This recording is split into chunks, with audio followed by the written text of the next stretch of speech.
ជំរាបសួរអ្នកទាំងអស់គ្នាសូមស្វាគមន៍មកកាន់ Mothering with Us ម៉ាក់គ្នាយើងនេះជាកន្លែងដែលយើងចែករំលែកបទពិសោធន៍ការតស៊ូទឹកភ្នែកហើយសង្ឃឹមថាយើងនឹងចែករំលែកភាពសប្បាយរីករាយឲ្យបានច្រើនអំពីការចិញ្ចឹមបីបាច់កូនតូចរបស់យើងថ្ងៃនេះយើងនិយាយពីរឿងមួយដែលម៉ាក់ប៉ាទាំងអស់គ្នាបានដឹងហើយក៏ប្រហែលជាមិនសូវជាចូលចិត្តប្រហែលដែរនោះគឺការបញ្ចុកអាហារកូនតូចរបស់យើងចុះហេតុអីទៅបានជាយើងមិនសូវចូលចិត្តបញ្ចុកអាហារកូនតូចនិយាយទៅដោយសារតែរាល់ពេលដែលយើងបញ្ចុកគាត់វាប្រៀបបានទៅនឹងដំណើរផ្សងព្រេងមួយអញ្ចឹងគឺយើងមិនអាចទាយទុកមុនដឹងថានឹងមានរឿងអ្វីកើតឡើងទេមិនដឹងថាតើគាត់នឹងញ៉ាំអាហារនោះឬមួយក៏កៅអីជាអ្នកញ៉ាំម៉ាម៉ាប្រកាសជាដឹងថាខ្ញុំចង់សំដៅទៅលើអីហើយដល់ពេលបញ្ចុកម្ដងគឺដល់ពេលប្រឈមមុខគ្នារវាងម៉ាក់ហើយនឹងកូនឯងពេលខ្លះត្រូវលួងទៅបញ្ឆោតត្រូវកាចដាក់គាត់ចុះបញ្ចប់បបរដែលយើងខំដាំក៏ត្រូវប្រឡាក់ប្រឡោះគ្រប់កន្លែងលើកឡើងទៅចូលមាត់គាត់កាលពីប្រហែលថ្ងៃមុនខ្ញុំកំពុងព្យាយាមបញ្ចុកកូនត្រេនរបស់ខ្ញុំហើយគាត់ក៏ខំបិទបត់ឡើងចិត្តមិនព្រមហាសោះស្រាប់តែខ្ញុំនឹកឃើញប្រយោគមួយបញ្ចុកអាហារកូនប្រៀបដូចជាការបម្រើអាហារ5មុខដល់មិត្តភ័ក្តិដែលកំពុងស្វឹងអញ្ចឹងហេតុអីបានជាយើងប្រៀបទៅនឹងមិត្តភ័ក្តិដែលកំពុងស្វឹងហេតុអីបានទៅជាអាហារដល់ទៅ5មុខម្លេះតោះស្វែងយល់ទាំងអស់គ្នាជាទូទៅពេលចាប់ផ្ដើមបញ្ចុកគឺខ្ញុំតែងតែចាប់ផ្ដើមជាមួយបបរដែលខ្ញុំខំសម្រិតសម្រាំងអស់ពីចិត្តហើយថ្ងៃខ្លះខ្ញុំក៏បដូររសជាតិឲ្យគាត់ដែរគឺរើសយកបបរកិនស្រាប់ដែលមានគ្រប់ជីវជាតិមកកំដៅទុកឲ្យគាត់ប៉ុន្តែមុននឹងគាត់ព្រមញ៉ាំគឺគាត់ត្រូវភ្លក់មួយម៉ាត់សិនតើគាត់ចូលចិត្តរសជាតិនឹងអត់ពេលខ្លះគាត់ព្រមឲ្យយើងបញ្ចុកតែជានិច្ចកាលគឺគាត់ប្រើកសែភ្នែកដែលមិនចាំបាច់និយាយអីគឺយើងដឹងថាគាត់ចង់បានអីថ្មីដែរអញ្ចឹងគឺយើងត្រូវត្រៀមអន្តរាគមន៍ហ្នឹងគឺជាអីអន្តរាគមន៍ហ្នឹងគឺជាជំនួយការក្នុងការបន្លប់គាត់ដើម្បីឲ្យគាត់ញ៉ាំមានដូចជានំស្រួយនំគូគីផ្លែឈើឈីសថ្ងៃខ្លះមានដល់ទៅការ៉េមទៀតផង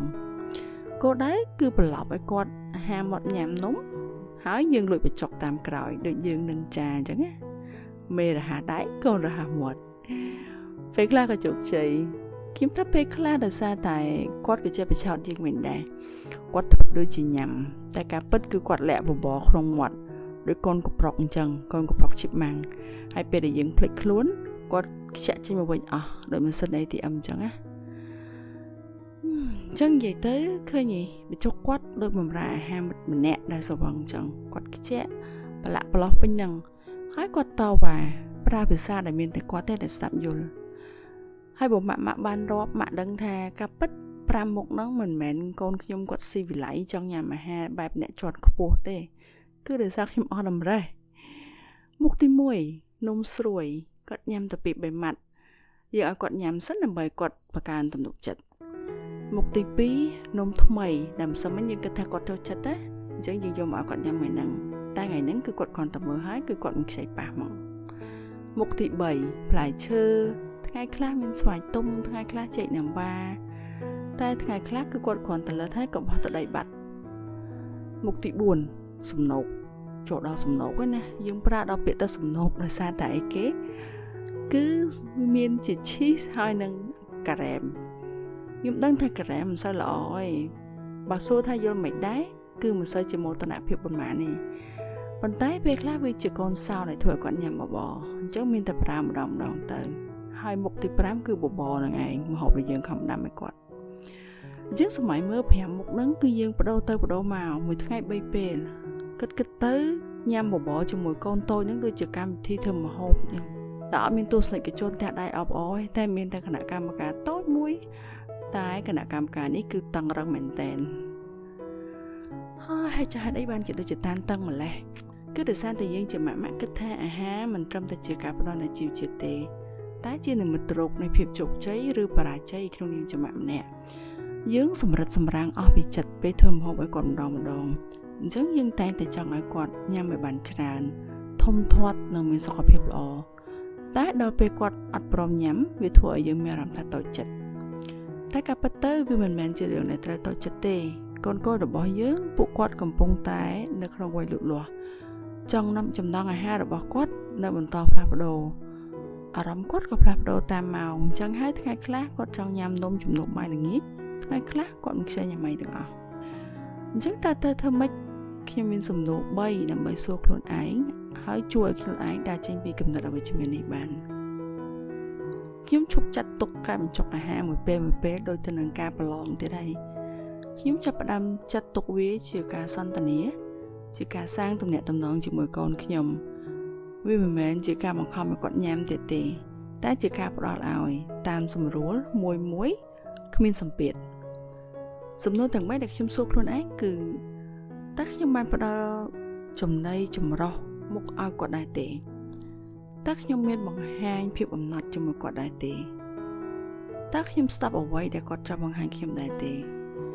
បើចម្លើយឆ្លើយថាចាខ្ញុំបានធ្វើរឿងទាំង3នេះអញ្ចឹងខ្ញុំចាត់ទុកថាវាជាជោគជ័យមួយមិនខ្វល់តែគាត់ញ៉ាំអស់ឬគាត់ញ៉ាំបានប្រមាណម៉ាត់ទេតោះដើម្បីកាត់បន្ថយភាពវឹកវរពេលបញ្ចុកបបរកូនម្ដងខ្ញុំចង់ចែករំលែកគន្លឹះសំខាន់ខ្លះៗដែលអាចយកជាការបានគន្លឹះទី1រៀបចំប្រភេទអាហារដែលគាត់ចូលចិត្តតែជាភាសាអង់គ្លេសគឺ create a yes plate មានន័យថាយើងរៀបចំប្រភេទអាហារដែលគាត់ដឹងតែចូលចិត្តមិនខ្វល់ថាជាបាយសឬក៏ផ្លែឈើឲ្យបានពី3មុខទៅហើយយើងដាក់បន្ថែមនូវអាហារថ្មីដែលយើងចង់ឲ្យគាត់ញ៉ាំគោលបំណងយើងគឺចង់ឲ្យគាត់ស្គាល់អាហារនោះដើម្បីផ្សំគាត់អញ្ចឹងងាយស្រួលនៅក្នុងការបញ្ចុកគន្លឹះទី2កំណត់ម៉ោងញ៉ាំជាជាងអង្គុយចងចាំដាក់គ្នារាប់ម៉ោងយើងអាចសាកល្បងកំណត់ម៉ោងញ៉ាំបើល្បឿននៃការញ៉ាំរបស់គាត់យឺតតែគាត់នៅតែហាមាត់ញ៉ាំយើងអាចបន្តរហូតដល់អស់ម្ហូបពីចានតែបើគាត់មិនព្រមញ៉ាំពេលដល់គ្រប់30នាទីហើយយើងគួរឈប់សម្រាកសិនយើងមិនគួរបង្ខំទៀតទេពីព្រោះក្មេងៗចូលចិត្តសន្សំតែទៀងទាត់ជាជាងយើងបង្ខំតែមួយពេលហើយក៏បោះបង់ការព្យាយាមចោលគន្លឹះទី3ឲ្យញ៉ាំតិចតែច្រើនដងអញ្ចឹងភ្ជាប់ពីគន្លឹះទី2បើយើងឧស្សាហ៍បញ្ចុកឲ្យគាត់ញឹកយើងនឹងមិនចាំបាច់ stress ថាមួយចានហ្នឹងត្រូវតែអស់មួយចានក្នុងមួយពេលទេព្រោះពេលខ្លះការដែលបង្ខំឲ្យញ៉ាំច្រើនឲ្យអស់ជាការដាក់សម្ពាធទៅលើគាត់ហើយធ្វើឲ្យគាត់ចាប់ផ្ដើមភ្ជាប់អារម្មណ៍អវិជ្ជមានជាមួយការញ៉ាំអញ្ចឹងគាត់នឹងកាន់តែណាយគន្លឹះនេះជួយឲ្យខ្ញុំឈប់ stress ខ្លាំងហើយបែកគំនិតរកអាហារចម្រុះគ្នាមកបញ្ចុកគាត់នឹងធ្វើឲ្យការញ៉ាំរបស់គាត់ប្រសើរជាងមុនគន្លឹះទី4បោះចោលការបន្លប់ខាងក្រៅពេលខ្លះយើងគិតថាការដែលយើងចាក់វីដេអូ YouTube ប្រើអេឡិចត្រូនិកឲ្យគាត់មើលគឺជួយឲ្យគាត់នៅស្ងៀមស្រួលបញ្ចុកតែនេះជាការយល់ខុសខ្ញុំក៏ធ្លាប់សាកវិធីនេះដែរមុននឹងខ្ញុំនិយាយបែបនេះពេលខ្ញុំសាកវិធីនេះគាត់នៅស្ងៀមមែនតែបែរជាធ្វើឲ្យគាត់មើលជក់ហើយលែងហាមាត់ញ៉ាំបាយញ៉ាំអីទាំងអស់ក៏ប៉ុន្តែគោលដៅរបស់យើងគឺចង់កសាងទំនាក់ទំនងជាមួយគាត់មិនមែនគ្រប់គ្រងគាត់ឲ្យការប្រើឧបករណ៍អេឡិចត្រូនិកនឹងទេអញ្ចឹងសង្ឃឹមថាម៉ាក់ក៏មិនដោយខ្លួនឯងបង្កើតកំហុសនេះលើកូនតូចរបស់យើងគន្លឹះទី5អបអររីករាយនឹងជ័យជំនះតូចអញ្ចឹងមិនចាំបាច់ចាំដល់ទទួលបានលទ្ធផលធំដុំតើគាត់ញ៉ាំអស់ទាំងចាននេះបើទោះជាថ្ងៃនេះគាត់ព្រមញ៉ាំបន្លែបៃតងតែមួយម៉ាត់ក៏ចាត់ទុកថាជាជោគជ័យមួយដែរខ្ញុំដឹងថាថ្ងៃខ្លះម៉ាក់គឺមានអារម្មណ៍ថាគ្រប់យ៉ាងមិនបានដូចចិត្តសោះបបរខំដាំទាំងឆ្នាំងទៅចាក់ចោលផ្លែឈើខំចិត្តខំចំហុយក៏គាត់មិនខ្ចីមើលតែទៅថ្ងៃមុខទៅទាំងអស់នេះសុទ្ធតែជាអនុស្សាវរីយ៍ដ៏គួរឲ្យចងចាំវាជាផ្នែកនៃដំណើរចិញ្ចឹមកូនតូចៗរបស់យើងឥឡូវនេះពេលនេះខ្ញុំចង់ប្រាប់ម៉ាក់ថាម៉ាក់ធ្វើបានល្អណាស់ម៉ាក់ព្យាយាមដាក់ចិត្តដាក់កាយរកគ្រប់វិធីហើយនេះហើយជាការបង្ហាញនូវសេចក្តីស្រឡាញ់បើទោះជាទៅរញ៉េរញ៉ៃហើយពេលខ្លះត្រូវដើរតួកាយដាក់ពួកគាត់ក៏ដោយការបញ្ចុកចំណីកូនតូចមិនមែនជារឿងងាយស្រួលទេវាត្រូវការភាពអំណត់និងការច្នៃប្រឌិតខ្ពស់ណាស់អញ្ចឹងទៅកាន់ម៉ាក់ដែលកំពុងស្ថិតក្នុងស្ថានភាពនេះកុំគិតថាម៉ាក់នៅតែម្នាក់ឯង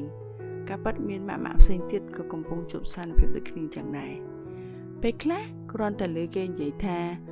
ខ្ញុំក៏អញ្ចឹងដែរឬក៏កូនខ្ញុំក៏អញ្ចឹងដែរគឺបានទួយចិត្តខ្លះដែរមិនអញ្ចឹងទេតោះម៉ាក់អាចចែករំលែកបទពិសោធន៍ម្នាក់បន្តិចមកតើការបញ្ចុកកូនតូចៗហ្នឹងមានភាពងាយស្រួលឬពិបាកយ៉ាងម៉េចខ្លះ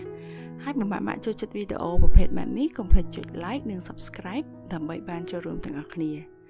ជួបគ្នាក្នុងវីដេអូក្រោយទៀតណាសូមអរគុណជម្រាបលាបាយបាយ